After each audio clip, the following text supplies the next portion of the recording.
અમરેલીના વડિયા પંથકમાં મામલતદાર કચેરીના પુરવઠા વિભાગે બાતમીના આધારે સસ્તા અનાજના જથ્થાની ગેરરીતિ સામે કડક કાર્યવાહી હાથ ધરી છે, જેમાં વડિયાથી બરવાડા બાવળ જવાના માર્ગ પર પસાર થયેલા એક શંકાસ્પદ વાહનને અટકાવીને તપાસ કરતા તેમાંથી સરકારી સસ્તા અનાજનો જથ્થો મળી આવ્યો હતો।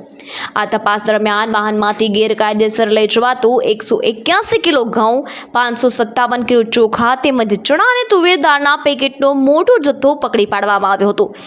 બિન અધિકૃત રીતે પરિવહન કરવામાં આવી રહેલા આ અનાજના જથ્થા અને વાહન સહિત કુલ અંદાજે ₹1 લાખનો મુદ્દામાલ મામલતદારના પુરવઠા વિભાગ દ્વારા ઘટના સ્થળેથી જપ્ત કરવામાં આવ્યો છે અને સમગ્ર મામલે મામલતદારના પુરવઠા વિભાગે જથ્થો સીઝ કરી આ ગેરરીતિમાં સામેલ સંબંધિત તમામ શખ્સો સામે કાયદેસરની ગુનાહિત કાર્યવાહી શરૂ કરી છે।